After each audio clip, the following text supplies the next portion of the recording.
Orange butterflies fly around a black and white school outline, Park University. President Carter as an Entrepreneur, High School, Education 522, presented by the Jimmy Carter National Historical Park, National Park Service, U.S. Department of the Interior. Words flanked by logos for the National Park Service and the Department of the Interior. Hi, my name is Jacob, and I'm a park ranger at the Jimmy Carter National Historical Park in Plains, Georgia. I'm here to tell you a little bit about President Jimmy Carter. He was an entrepreneur from a very young age, and that experience shaped President Carter and his policies that he advocated for in the White House. Our park is about 150 miles south of Atlanta, in Plains, Georgia. A green map with red place markers showing the relative position of the park and Atlanta. Where President Carter went to school and where he still lives today. Actually, President Carter lives in our park, and that makes him the only living president who currently lives in a national park, aside from the current president who lives in the White House, which is also a national park. When people often talk about President Carter's hometown, they mainly associate him with Plains, Georgia. And although he definitely had childhood connections to Plains, he actually lived and played in the smaller satellite community of Archery, Georgia. The Carter family was only one of 2 white families in the entire community of Archery, so President Carter was fully immersed in an African American community from the age of 4 when his family moved to Archery. President Carter also grew up around successful entrepreneurs, like his father, Earl Carter, who employed about 24 families to work on the 2,360 acres of farmland that he oversaw. He also operated a general store, he ran a dairy and cane syrup business, and he was a landlord to most of his farm workers. On top of all that, he also sat on the regional telephone and electric board. Now let's hear about Jimmy Carter's experience as a businessman from President Carter himself. Well, I had a job from the time I was old enough to work in the field. President Jimmy Carter, September 19, 2011. My first job on the farm was carrying water to the other workers in the field who were chopping cotton or picking peanuts or doing things like that. And I would go to the nearby spring. It bubbled up out of the ground then, a lot of them. Black and white photo of a farm next to a body of water. And I would get a bucket of water and carry it to the... Black and white photo of a woman carrying 2 buckets of water along a railroad track. And the workers there would drink water, and I'd go back and get some more. It was a very difficult job. A black and white photo of 3 young boys in a 1930s cotton field. When I got to be about 5 or 6 years old, my daddy let me have peanuts out of his field, beginning in, I'd say, early July, when school was out.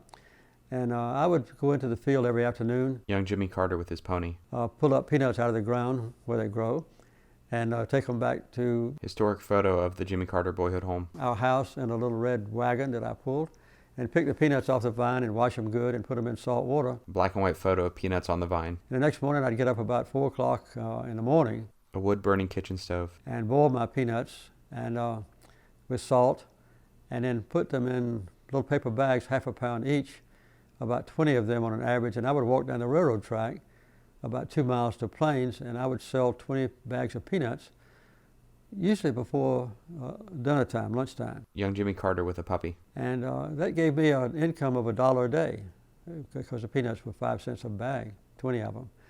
And I was making as much income as the average full-grown adult that worked in the fields for $1 a day, from before daybreak until after sundown.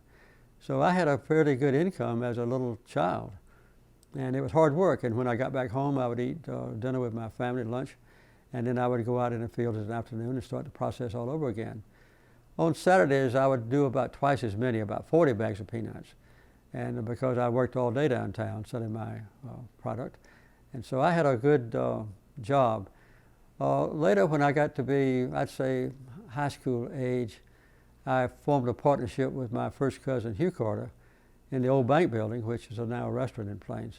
And we would sell ice cream and hamburgers. Historic photos of the Hugh Carter's Antiques building in Plains. 3 dips of ice cream for a nickel, 5 cents, and a big hamburger for 5 cents. A fresh boiled peanut sign. And I would also then put my peanuts on the counter, and I'd sell peanuts along with the hamburgers and ice cream. So I was a business person, you might say, beginning when I was 5 or 6 years old, all the way up until I went off to college. I'm standing in my daddy's store, which we call a commissary. Jimmy Carter Boyhood Farm, 2008. Daddy had the same stock of goods in Plains back in 1928, but he moved it out here. And we had in the store just the basic things that people needed. In those days, in the Great Depression, there was not any money much, and people traded in eggs and pigs and chickens and things like that. Most of the food then was very cheap. A big loaf of bread was 5 cents. Eggs were about 1 cent each. We sold cheese and butter and meat that my daddy cured. We sold overalls that cost about $1.50 then. A pair of shoes, cheap shoes, cost $1. The best shoes cost $3. They were Wolverines, I remember that. And this was where people came to buy their basic necessities that they had to have: meal, flour, sugar, salt, and things like that. This was a time too when people had to work hard to make a living. A grown man was paid $1 a day for going to work before sunrise, before daybreak, as a matter of fact, working till sundown. And an able-bodied woman working by the day would get 75 cents for the same time. A strong, young, teenage boy that couldn't take care of mules well and horses got 75 cents a day. But that went a long way with the cheap prices that we had then.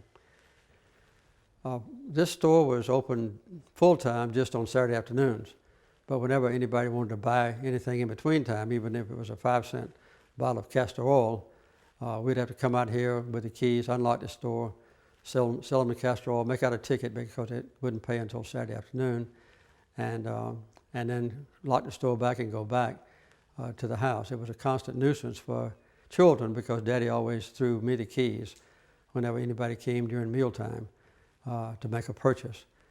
This was kind of the center of life on Saturdays because this is where my father paid the workers who had been putting in hard labor on the farm, and it was where they paid their accounts and where we settled up with each other. The store was a good place, and it kind of exemplifies or demonstrates life during the Great Depression years, a life of no money, but a good life of companionship and mutual care and love. My daddy had a farm supply business before I came home from the Navy in 1953. President Jimmy Carter, September 19, 2011. And I took over that small business of buying peanuts and so forth and expanded it over time. My mother was a partner with me. Historic photo of the young Carter family. And my youngest brother, Billy, was a partner when he came back home from the U.S. Marines. The old Carter Farm Supply Business building. And so we sold fertilizer and seed for planting and feed for livestock and insecticides to control the insects in the fields. And then in the harvest time, we bought peanuts from the farmers and corn, whatever they had for surplus. A wagon full of peanuts. A little bit later on, after a few years, I built a cotton gin. The Carter Cotton Warehouse. So we ginned farmers' cotton, and I had storage warehouses to put the cotton in. A black and white photo of Jimmy Carter shoveling peanuts into a hopper. So we bought and sold peanuts and cotton on a very large scale, and dealt with about I'd say 200 farmers in supplying their needs for what they planted in the spring, the fertilizer and so forth, and how they grew their crops. Gardens growing kitchen produce. So I would quite often sell all of that material for the farmers to plant on credit. Black and white photo of Jimmy Carter walking through a peanut field. And then they would pay me by bringing me their crops when they harvested in the fall, bringing in the cotton and peanuts. Now, what the videos didn't tell you was that when he was around middle school age, he bought up some excess bales of cotton when the price crashed. He held on to that cotton until the price came back up, and then he sold them to make a profit. Then he used the money that he earned from the cotton to purchase some tenant houses that he rented out to farm workers through his time in college. So as you can see, President Carter was working hard as a farmer, a salesman, a concession stand operator, a store clerk, an investor, and a landlord, all before he graduated from high school, and all during the Great Depression. Certainly Jimmy Carter is most well known for being a peanut farmer and a farm supply salesman after he came home from the Navy when his father passed away in 1953. He made that decision because he realized what an impact his father had on the local community, and he wanted to follow in his father's footsteps. It was a difficult time for his family. Jimmy Carter only made $300 their first year back, and the Carters had to live in public housing. Although their profits increased in the years to come, Jimmy Carter faced a difficult reality as a white businessman in the Civil Rights era South.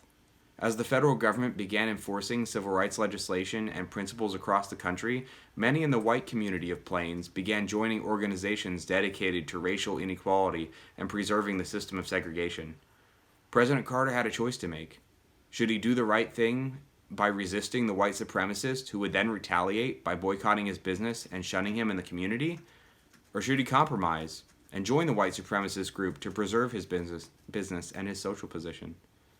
Before I tell you which option Jimmy Carter chose, think about what you would do in a similar position. I think it's easy for most people to say, well, of course I do the right thing and stand for equality.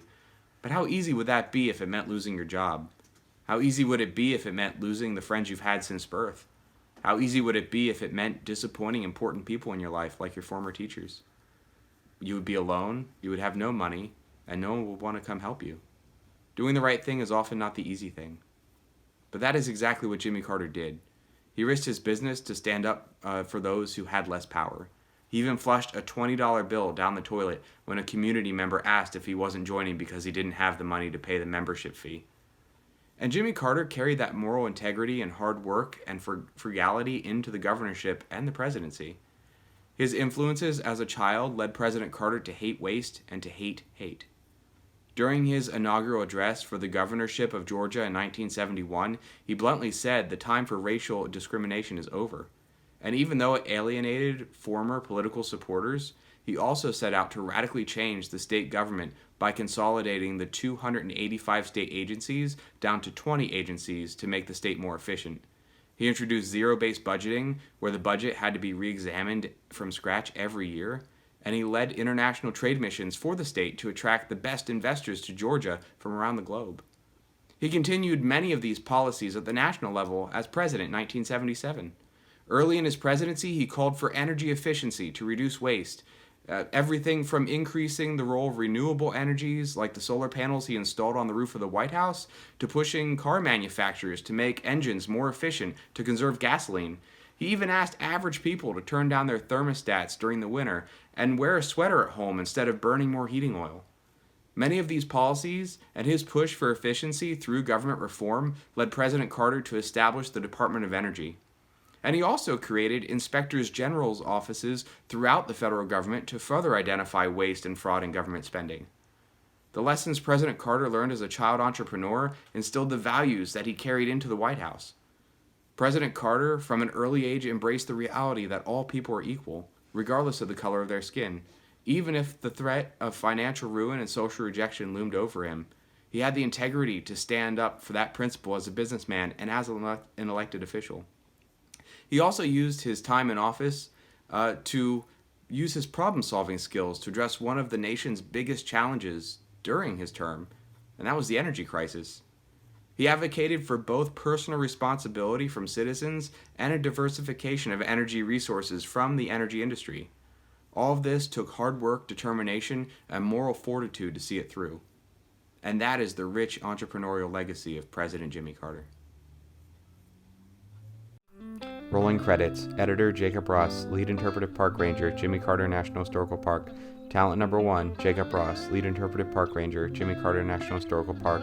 Talent number 2, Jimmy Carter, former president, 1977 to 1981, United States of America. Image number 1, map showing the locations of Atlanta and Plains, Georgia. Title card music, Palm Trees by Vlad Klishchenko. https://soundcloud.com/VG19.